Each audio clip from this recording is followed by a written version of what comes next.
Hello students, kinetic theory of gases and radiation के ये part 7 में आज हम देखने वाले हैं रेडिएशन का टॉपिक। लास्ट लेक्चर में हमारा पूरा काइनेटिक थ्योरी ऑफ गैसेस का टॉपिक कंप्लीट हो गया है। ये सेकंड पार्ट है अपने लेसन का, रेडिएशन का। तो चलो आज स्टार्ट करते हैं इसको। तो पहले हमको ये प्रीवियस स्टैंडर्ड में आपको हुआ है modes of transfer of heat. There are 3 modes of transfer of heat. कौन से हैं आपको याद होगा। First one is known as conduction, second one is known as convection and third one is known as radiation. अब conduction का example देखें तो क्या है, आपको मालूम है heat is transferred from one end to another end. अगर आपने एक वेसल है वो गैस पे है और हीटिंग चालू है और उसी वेसल में सपोज़ करिए एक आपने स्पून रख दिया, तो आपको पता चलेगा कुछ देर बाद क्या होता है। आफ्टर फ्यू मिनट्स ये जो हैंडल है या एक एंड जो है जहाँ से चम्मच उठाते हैं वो एंड आपका हॉट हो जाता है। तो यहाँ पे कैसा है, heat is transferred from one end to another end. This is the process of conduction. Okay. अब कन्वेक्शन में कैसा है, सिंपल एग्जांपल है। अगर आप एक वेसल में वाटर बॉईल करने के लिए रखते हो तो आपको पता चलेगा कि जो मॉलिक्यूल है वाटर के, वो पहले जो बॉटम के मॉलिक्यूल्स पहले हीटअप होंगे और वो फिर ऊपर आ जाएंगे। इस प्रकार से molecules are transferred from bottom to the top and whole water gets heated. पूरा वाटर गर्म होता है। ऐसे ही मॉलिक्यूल पहले बॉटम वाले गर्म होते हैं, उसके बाद में वो ऊपर आ जाते हैं और फिर another molecule again start heat up. इस प्रकार से ये वाटर जो है पूरा बॉईल हो जाता है। तो this process is known as convection. उसको क्या बोलते हैं, कन्वेक्शन। अब रेडिएशन यानी क्या, आपने कोई भी चीज़ अगर सन के एक्सपोज कर दी तो क्या होता है, कुछ देर बाद आप अगर उसको हाथ लगाओगे तो आपको लगेगा कि वो गर्म हो गई है। तो गर्म हो गई यानी सपोज़ एक वेसल ही आपने रख दिया सन के सामने, तो क्या होगा, सन एनर्जी के सामने, तो क्या होगा कि वो वेसल गर्म हो जाता है। तो अगर ये यहाँ पे क्या होता है, तो heat is transferred directly through electromagnetic waves. Okay.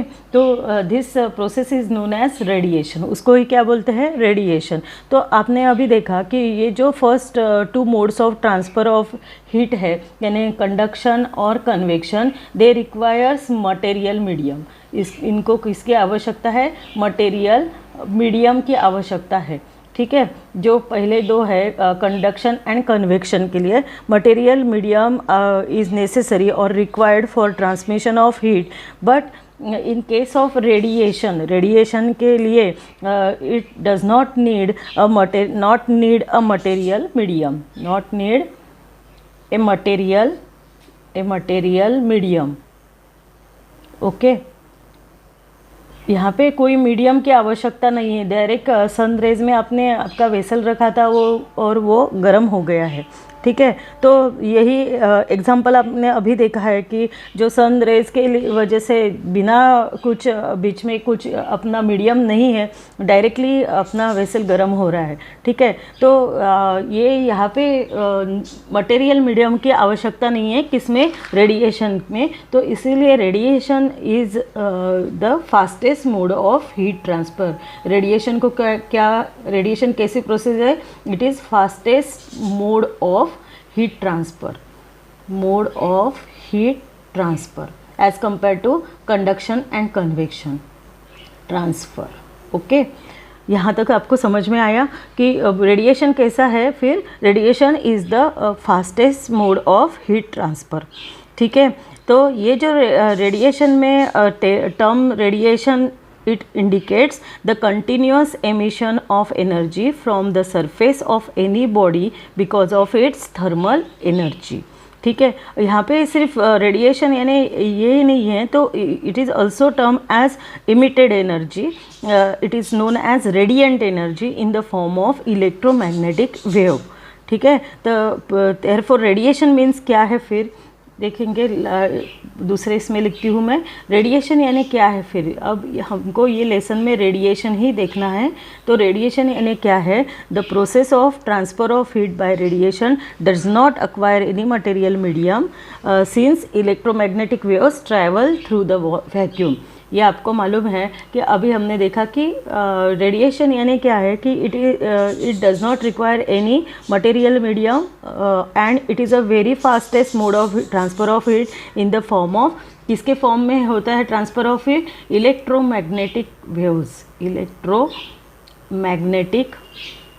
Waves. और इलेक्ट्रोमैग्नेटिक वेव्स को कोई भी मटेरियल मीडियम की आवश्यकता नहीं रहती है, ठीक है।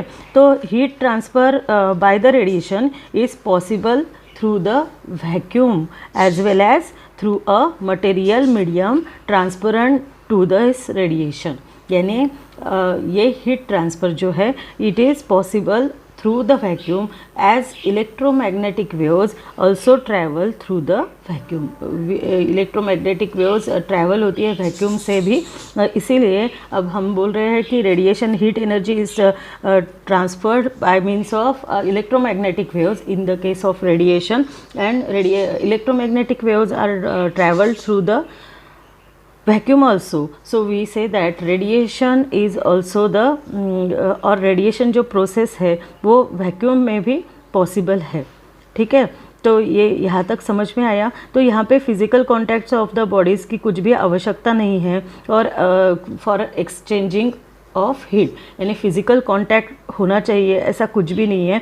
तो डायरेक्टली अगर रेडिएशन फॉल होते हैं बॉडी पे तो अगर वो ट्रांसपेरेंट नहीं है, that is suppose the radiation falls on the floor, अगर ये फ्लोर है अपनी, ठीक है, radiation falls on the floor, और सपोज करो किसी भी चीज़ पे अगर फॉल हो गया तो it the energy is absorb, पहले क्या होती है एनर्जी एब्सॉर्ब होती है, absorb and the body gets heated, and body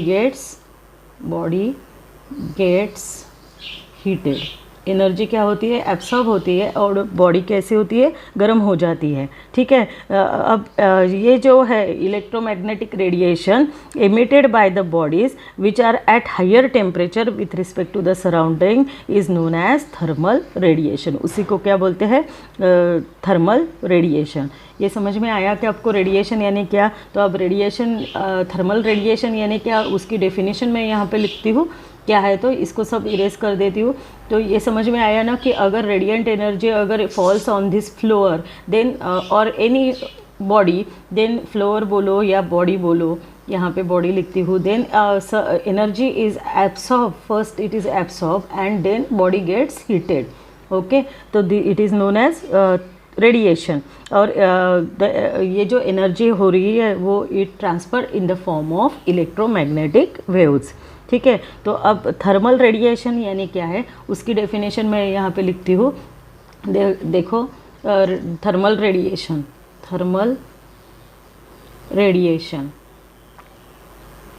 उसकी डेफिनेशन क्या होती है, अभी मैंने बोला वही है सब कि the electromagnetic radiation emitted by the body which are at higher temperature with respect to the surrounding is known as thermal radiation, ठीक है।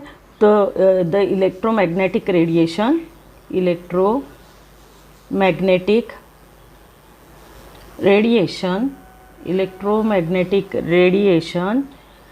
emitted by the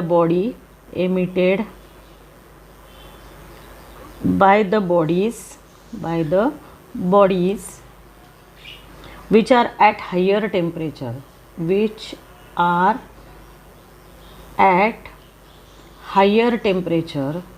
higher temperature which are at higher temperature with respect to surrounding,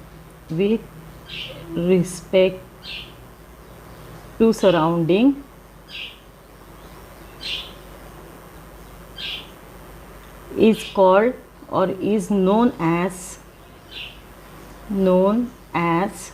thermal radiation। समझ में आया? ऐसा नहीं है कि heat only son से ही ट्रांसफ़र होकर ये वेसल अपना गर्म होगा।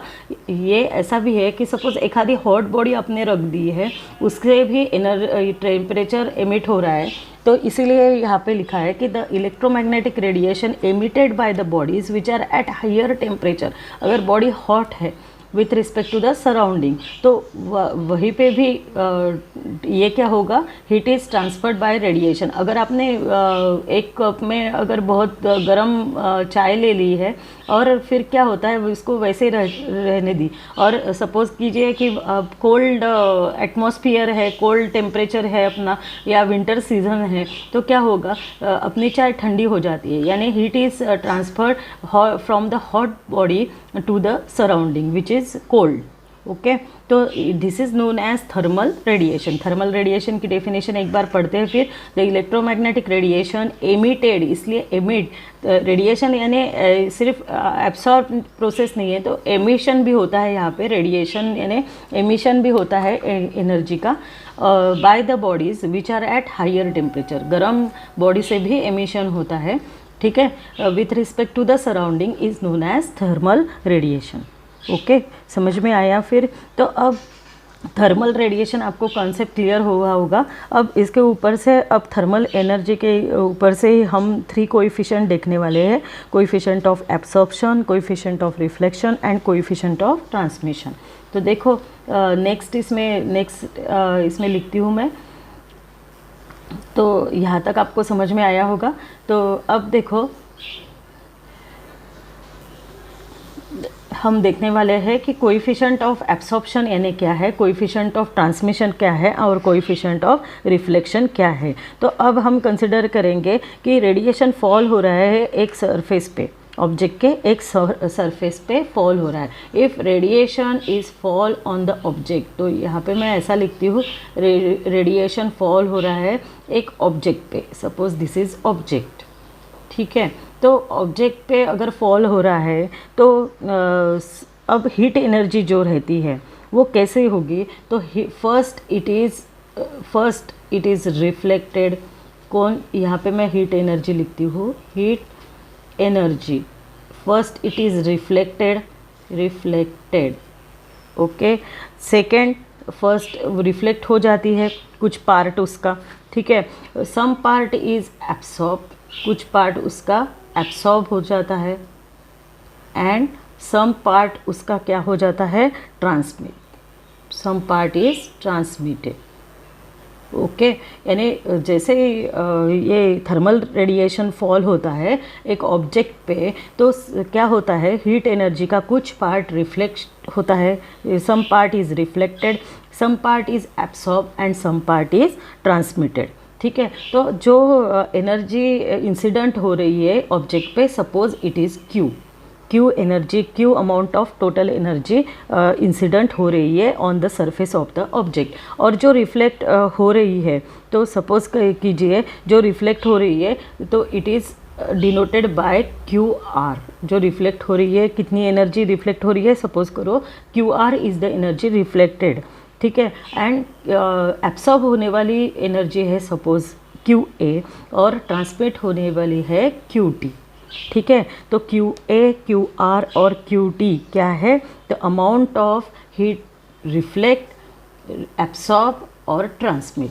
ठीक है। तो ये हो गया इतना। तो टोटल एनर्जी अपनी कैसी हो गई, Q is equal to total amount of heat energy is equal to Q is equal to कैसा रहेगा फिर, Q R plus Q A plus Q T.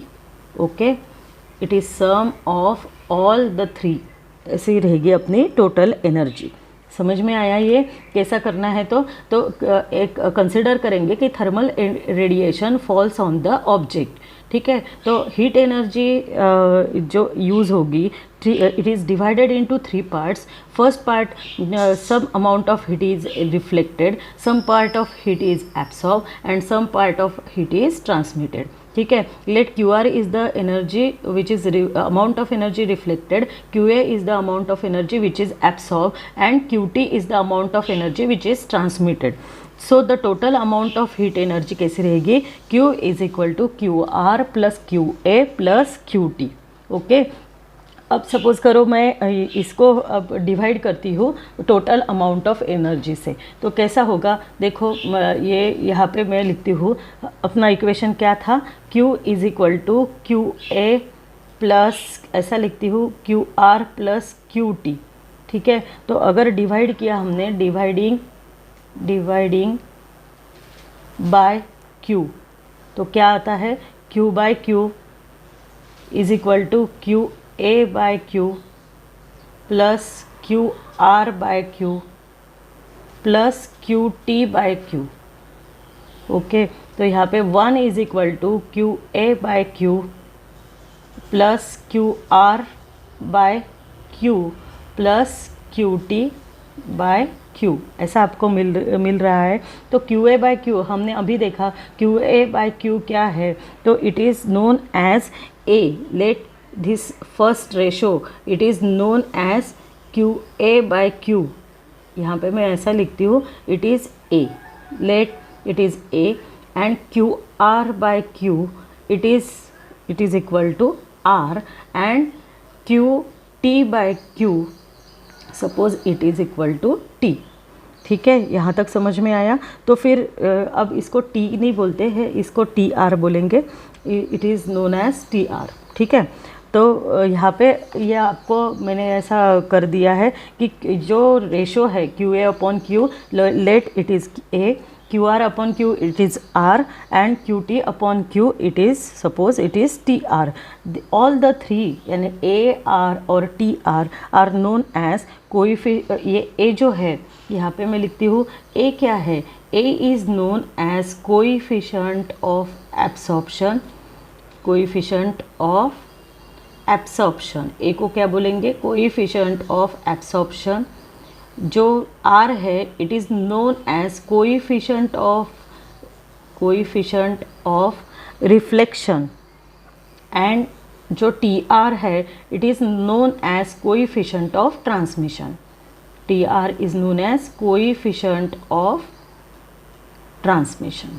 Okay, ये समझ में आया। अब 1 बाय 1 हर एक को देखेंगे, हर एक की डेफिनेशन भी देखेंगे, कोएफिशिएंट ऑफ ट्रांसमिशन। ओके, ये तीनों समझ में आया। फिर एक ऐसा है अपना कोएफिशिएंट ऑफ एब्सॉर्प्शन, और it is Q ratio of Q A upon Q. Coefficient of reflection it is the ratio of Q R upon Q, और coefficient of transmission it is the ratio of Q T upon Q. ठीक है, यहाँ तक आपको समझ में आया होगा। अब एक एक को सिंगल सिंगल करके देखेंगे। First we see the coefficient of absorption. देखो, कोएफिशिएंट ऑफ एब्सॉर्प्शन पहला टर्म लेते हैं, coefficient of absorption. Coefficient of absorption को देखेंगे, it is also known as, coefficient of absorption is denoted by A, और it is also known as absorptive power. It is also known as absorptive power, or it is also known as absorptivity.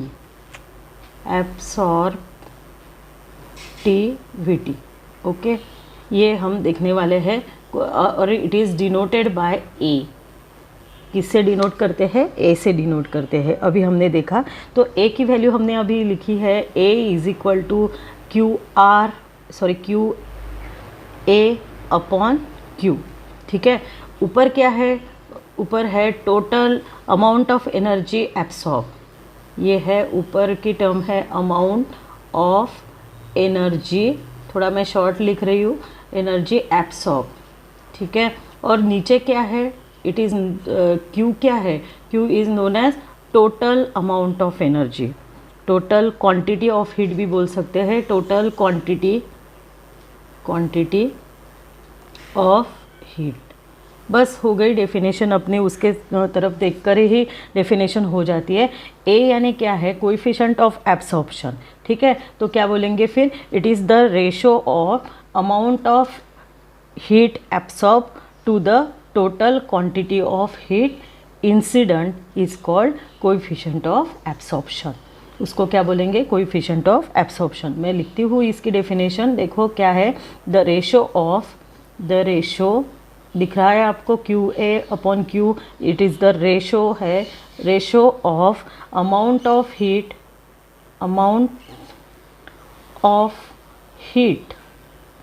absorb, amount of heat absorb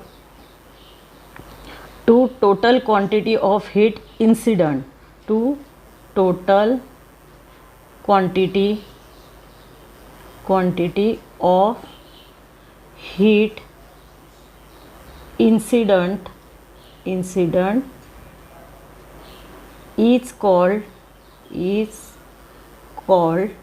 उसको ही क्या बोलेंगे, coefficient of absorption, coefficient of absorption.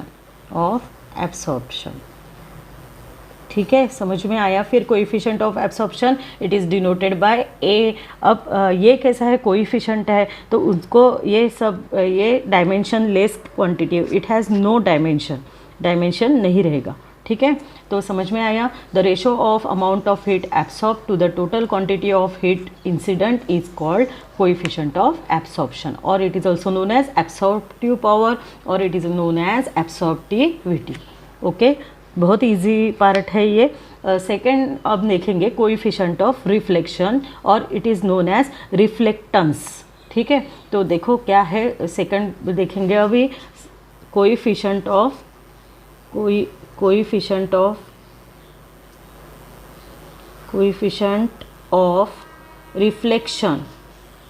Reflection, it is also known as reflectance. ठीक है, और it is also known as reflectance. हमने देखा है कि अमाउंट ऑफ एनर्जी जो इंसिडेंट होते हैं वो 3 पार्ट में डिवाइड होती है। फर्स्ट एब्सॉर्ब हो जाती है कुछ पार्ट, कुछ रिफ्लेक्ट हो जाती है, कुछ ट्रांसमिट हो जाती है। ठीक है, तो अब उसके ऊपर से हम ये कोएफिशिएंट्स देखने वाले हैं। तो कोएफिशिएंट ऑफ रिफ्लेक्शन यानी क्या है, हमने देखा था R is equal to Q R upon Q, ऐसा है ना। क्यू आर क्या है, क्यू आर को बोलेंगे अमाउंट ऑफ, यहाँ मैं शॉर्टकट लिखती हूँ, amount of radiant energy, amount of radiant energy, ये क्या हो रही है, रिफ्लेक्टेड। ठीक है, डिवाइडेड बाय क्यू यानी क्या है अपने, it is total energy incident, total energy incident. तो बस हो गई डेफिनेशन अपनी। क्या है फिर डेफिनेशन, ये क्या है, आर यानी कोएफिशिएंट ऑफ रिफ्लेक्शन, आर यानी क्या है, रेशो है, तो इसलिए मैं लिखती हूँ द रेशो ऑफ, किसका रेशो है, ऊपर देखो, amount of radiant energy reflected to the total energy incident, amount of radiant energy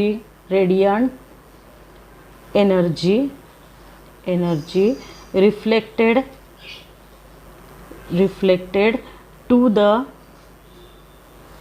total energy incident, total energy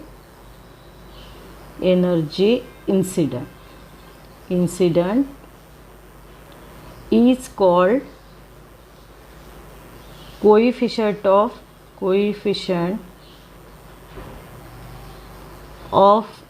reflection. ठीक है, it is also known as reflectance. ठीक है, ये यहाँ तक, ये भी डायमेंशन लेस क्वांटिटी है। ठीक है, तो समझ में आया। The ratio of amount of radiant energy reflected to the total energy incident is called as coefficient of reflection, it is denoted by are.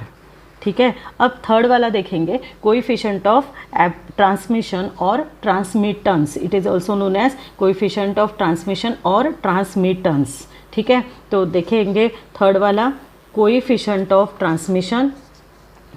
आप मेरे साथ लिख रहे हो ना, आप मेरे साथ कृपया लिखिए, यानी आपकी भी नोट्स तैयार हो जाती है। कोएफिशिएंट ऑफ ट्रांसमिशन, या वीडियो देखते देखते आपने अगर उसका स्क्रीनशॉट ले लिया और आपके हैंडराइटिंग में लिखा तो भी चलेगा। Coefficient of transmission, it is also known as transmittance, ठीक है, ट्रांसमिटेंस, डबल टी चाहिए यहाँ पे, ट्रांसमिटेंस, और it is denoted bye T R. Okay, coefficient of transmission और ट्रांसमिटेंस समझ में आया होगा आपको। अब क्या करना है, तो आगे का सेम है, क्योंकि प्रोसीजर अपना टी आर कैसा था, T R is equal to ऊपर था Q T divided by Q. अब क्यू टी क्या है, amount of radiant energy transmitted. Q T is amount of radiant energy, amount of radiant energy क्या हो रही है, वो ट्रांसमिटेड, और डिवाइडेड बाय क्या है नीचे, टोटल अमाउंट ऑफ एनर्जी है ना, तो यहाँ पे लिखेंगे टोटल एनर्जी इंसिडेंट। बस ये भी डेफिनेशन अपनी तैयार हो गई है। अगर ये आपने सिर्फ ऐसा भी लर्न किया तो आपके इस हिसाब से लिख सकते हो डेफिनेशन क्या है। अब लिखते हैं कि the ratio of amount of radiant energy transmitted to the total energy incident is called the coefficient of transmission। तो मैं लिखती हूँ यहाँ पे द रेशो ऑफ, आप भी लिखो, ratio of radiant energy, ratio of radiant energy transmitted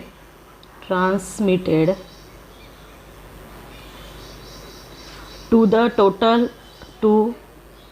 total energy incident is called the coefficient of transmission, the coefficient of transmission। it is denoted by transmission, शन का स्पेलिंग SSION, ट्रांसमिशन है। Okay, तो it is denoted by TR।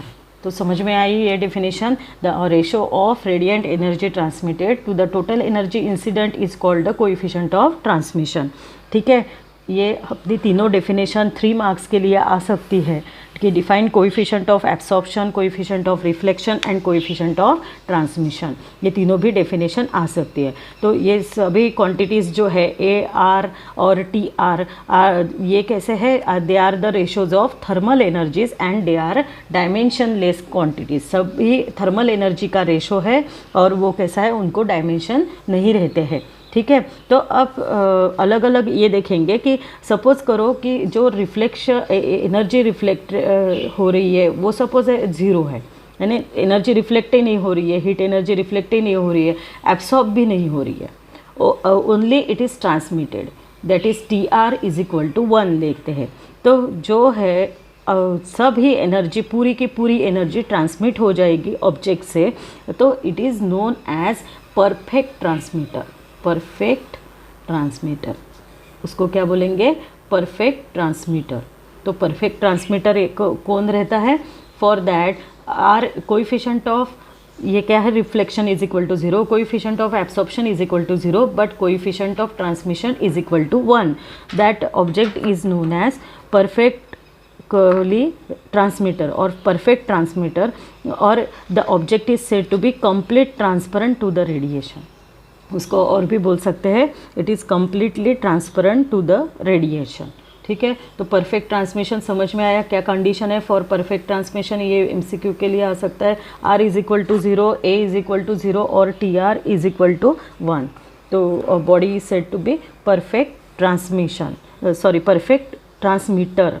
ठीक है, और ऐसा substance है जिसमें से हीट रेडिएशन इजीली पास होता है, that substances are known as diathermanous substances. Diathermanous substances, उनको क्या बोलते हैं, डायथरमैनस सब्सटेंसेस। अब हमको 2 टाइप्स ऑफ सब्सटेंसेस देखने हैं। फर्स्ट देखना है, देखो मैं यहाँ पे लिखती हूँ, first one is known as डायथरमैनस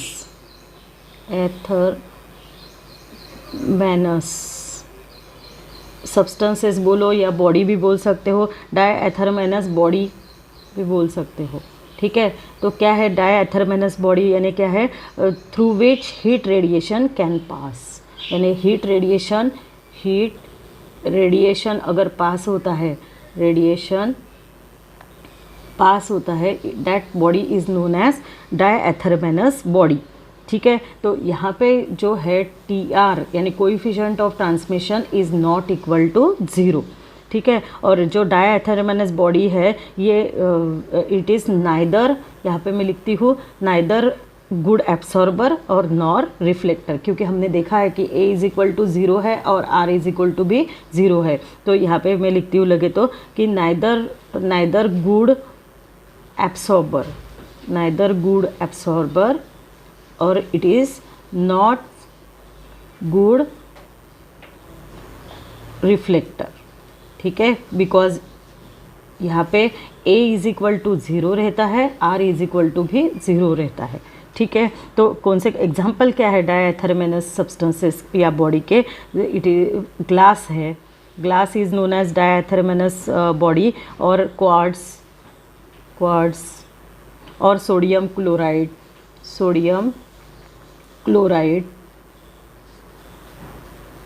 और हाइड्रोजन भी बोल सकते हैं, गैस में hydrogen, oxygen are known as diathermanous body. ठीक है, dry air also is the example of diathermanous substances, dry air. Okay, तो ये समझ में आया डायएथरमेनस बॉडी यानी क्या, तो इसकी डेफिनेशन अब लिखेंगे। डायएथरमेनस बॉडी यानी क्या है? A substance through which heat radiations can pass is known as diathermanous substance. ठीक है, तो यहाँ पे मैं उसकी डेफिनेशन लिखती हुई हूँ। बॉडी भी बोल सकते हैं, सब्सटेंस भी बोल सकते हैं। तो डेफिनेशन क्या है फिर? डायएथरमेनस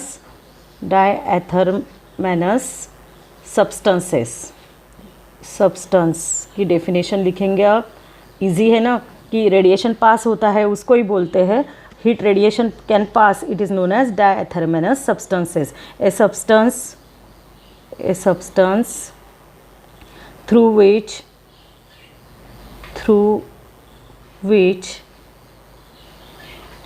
heat radiations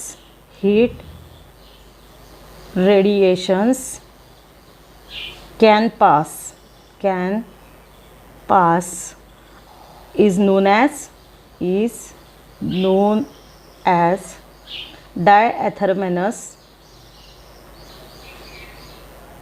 डायएथरमेनस सब्सटेंस। ठीक है, समझ में आया? एग्जांपल्स, ड्राई एयर भी it is example of diathermanous substance, hydrogen, oxygen और ग्लास, क्वार्ट्ज, सोडियम क्लोराइड। ठीक है, और इसके इसका उल्टा ही एक सब्सटेंस है विच इज़ ओपैक यानी जो ट्रांसपेरेंट नहीं है उसको बोलते हैं ओपैक। ठीक है, तो दे आर नोन एज, उनको बोलते हैं एथरमेनस सब्सटेंसेस। और जैसे हमने बोला डायएथरमेनस के लिए अपनी कंडीशन क्या है? Coefficient of absorption is 0, reflection is 0, but transmission is not equal to 0। Coefficient of transmission is not equal to 0, ये कंडीशन है। That substance is known as diathermanous substance, यानी through which heat radiation can pass. ये बहुत important है, इसको याद रखना है। ठीक है, अब सेकंड सब्सटेंस देखेंगे, it is known as athermanous substance. क्या है एथरमेनस सब्सटेंस? वो उसको देखेंगे। एथरमेनस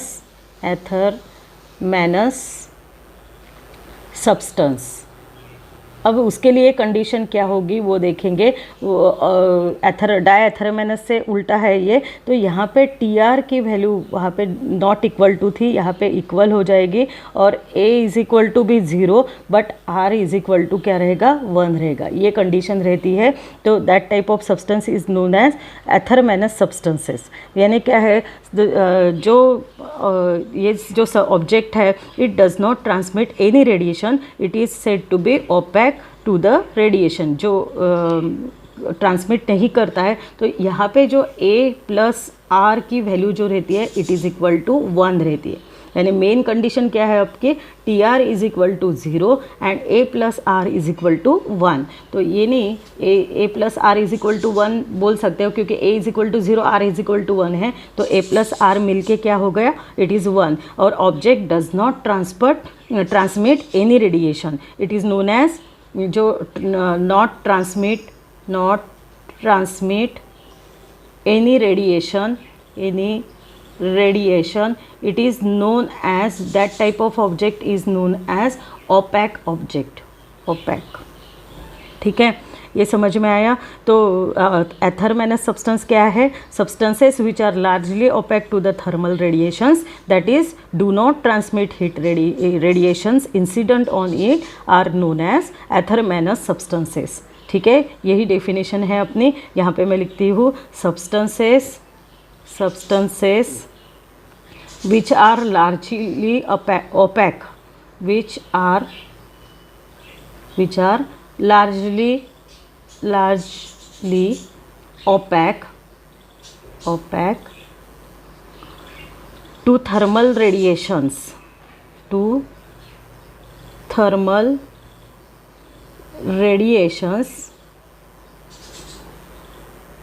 that is do not transmit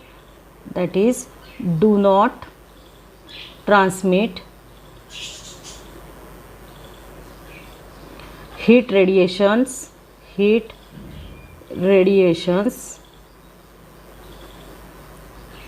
incident on them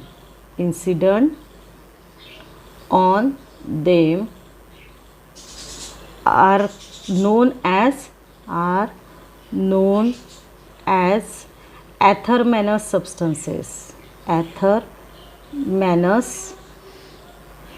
substances. ठीक है, समझ में आया। एथर माइनस सब्सटेंस यानी क्या है? तो लार्जली ओपेक रहते हैं और ऐसा भी बोल सकते हैं do not transmit heat radiation incident on them are called as athermanous substances. Examples क्या क्या है एथर माइनस के? तो इट इज़ जो एथर माइनस वाटर है, एग्जाम्पल वुड है, आयरन है, जो कुछ ओपेक सब्सटेंसेस है, they are the athermanous substances. Water, iron, copper, iron बोलो, कॉपर बोलो, वाटर बोलो, या moist air, benzene are the examples of athermanous substances. ठीक है, तो 2 मार्क्स के लिए क्वेश्चन आ सकता है athermanous and non athermanous substances क्या है, तो उसकी डेफिनेशन भी लिखनी है और एग्जाम्पल भी लिख सकते हो आप। ठीक है, अब एक थोड़ा सा बस एक पॉइंट देखने वाले हैं, ये बहुत ही इंपॉर्टेंट पॉइंट है। तो यहाँ पे मैं स्टार करती हूँ कि अगर coefficient of transmission TR is equal to 0 है, कोएफिशिएंट ऑफ एब्सॉर्प्शन भी 0 है और R इज इक्वल टू 1 है, तो जो that is we say that all the incident energy क्या हो रही है? रिफ्लेक्ट हो रही है, reflected. All the incident energy is reflected by the object, that is it is known as, अगर ये कंडीशन है, it is known as perfect reflector. उसको क्या बोलेंगे? Perfect reflector. ओके, ये जो अगर कंडीशन है तो it is known as perfect reflector. और जो गुड रिफ्लेक्टर है, इट इज़ ऐसा भी बोल सकते हैं कि गुड अगर रिफ्लेक्टर है, आपका गुड रिफ्लेक्टर है, तो it is also poor absorber and poor transmitter भी रहता है। ठीक है, ऐसा याद रखो, यानी आपको इजीली याद रहेगा। ओके, पुअर ट्रांसमीटर रहता है और पुअर एब्सॉर्बर रहता है। गुड रिफ्लेक्टर यानी क्या है? पुअर एब्सॉर्बर और पुअर ट्रांसमीटर। और क्या कंडीशन है? TR is equal to 0, A is equal to 0 और R इज इक्वल टू 1। ठीक है, ये फर्स्ट कंडीशन याद रखिएगा। सेकंड कंडीशन, अगर आपने ऐसा किया, R इज इक्वल टू 0 है, TR इज इक्वल टू भी 0 है और A इज इक्वल टू 1 है, तो we say that all the incident energy is absorb by the object and such object is known as perfect black body. उसको क्या बोलते हैं? एब्सॉर्बर है, तो it is also known as, उसका नाम है परफेक्ट ब्लैक बॉडी। हमको देखना है आगे जाकर इसको भी, ब्लैक बॉडी को डिटेल में देखना है। It is known as perfect black body. Condition क्या है? R is equal to 0, TR is equal to 0, TR is equal to 0 और A is equal to 1। Then condition क्या है? तो it is known as R is equal to 0, TR is equal to 0 और A is equal to 1। It is known as perfect black body. ठीक है, तो ये जो वैल्यूज़ है A R और TR की, it is depends upon, all the values are depends upon wavelength of incident radiation. किसके ऊपर डिपेंड रहती है? कितने वेवलेंथ की रेडिएशन इंसिडेंट हो रहा है उसके ऊपर रहती है, डिपेंड रहती है। Wavelength of incident radiation, okay, इसके ऊपर ये डिपेंड रहती है। ठीक है। तो और इसके अलावा भी वो किसके ऊपर डिपेंड रहती है, ऑब्जेक्ट कैसा है, मटेरियल ऑब्जेक्ट के मटेरियल ऑफ ऑब्जेक्ट के ऊपर भी डिपेंड रहती है, ठीक है, इसके ऊपर भी डिपेंड रहती है, ठीक है। तो यहाँ पे समझ में आया ना एथरमेनस और नॉन एथरमेनस यानी डाई एथरमेनस सब्सटेंस क्या है, तो आपको समझ में आया होगा। और ये जो दो कंडीशंस हमने देखा है, तो रिफ्लेक्टेड परफेक्ट रिफ्लेक्टर यानी क्या और परफेक्ट ब्लैक बॉडी यानी क्या। अगर A = 1 है तो परफेक्ट ब्लैक बॉडी है, और R = 1 है तो परफेक्ट रिफ्लेक्टर है, ठीक है। तो यहाँ पे हमारा इंट्रोडक्टरी रेडिएशन का पार्ट ख़त्म हो जाता है। अगले लेक्चर में हम देखेंगे परफेक्ट ब्लैक बॉडी और फेरिस ब्लैक बॉडी को डिटेल में, ठीक है। तो आज के दिन इतना ही करते हैं, अगले लेक्चर में फिर से मिलते हैं, तब तक के लिए bye, have a good day.